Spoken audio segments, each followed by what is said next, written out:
Ibalik nyo si Tatay Digong sa mga Pilipino. Dinudurog nyo ang puso namin parang Pinipino. Hinalanghiyan nyo na lahat aming karapatan. Kakahiya maging Pinoy, tinanggalan nyo ng dangal. Sa bansa na kung saan minamani obra ng pera. Binababoy nyo batas at ang aming Korte Suprema. Para sa sariling interes lahat ay tatahakin. Magahaman at sakim, kayo ang dapat palayasin.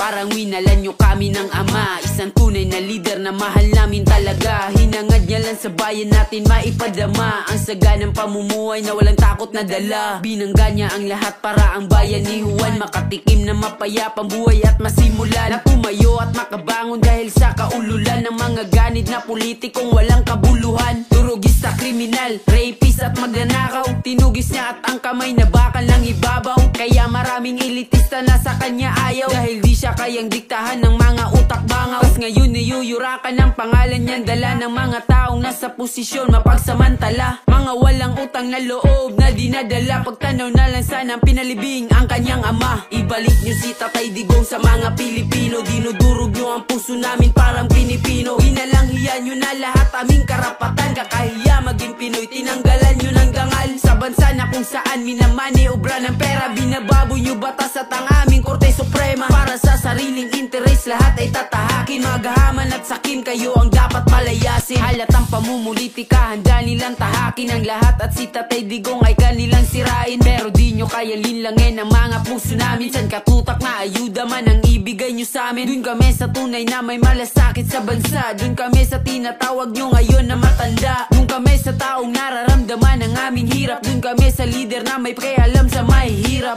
Ngayon anong nangyari, ang Pinas ang nasisira. Di marunong humawak ng manobela, pambihira. Anong aasahan kung ang leader ngayon mahina? Inakala nating tigre, ayun nagpakatuta. Siya pa nagmakaawa dun sa ICC. May araw ka din bangag, wag kang magsisisi. Taksil ka sa inang bayan, kala mo panalo ka. Ang ligasiyan ni Digong hindi mo na mabubura. Ibalik nyo si Tatay Digong sa mga Pilipino. Dinudurog nyo ang puso namin parang Pinipino. Hinalanghiyan nyo na lahat aming karapatan. Kakahiya maging Pinoy, tinanggalan nyo ng dangal. Sa bansa na kung saan minamani obra ng pera. Binababoy nyo batas at ang aming Korte Suprema. Para sa sariling interes lahat ay tatahakin. Magahaman at sakim, kayo ang dapat palayasin. Balik nyo si Tatay Digong sa mga Pilipino. Dinudurog nyo ang puso namin parang Pinipino. Hinalanghiyan nyo na lahat aming karapatan. Kakahiya maging Pinoy, tinanggalan nyo ng dangal. Sa bansa na kung saan minamani obra ng pera. Binababoy nyo batas at ang aming Korte Suprema. Para sa sariling interes lahat ay tatahakin. Magahaman at sakim, kayo ang dapat palayasin.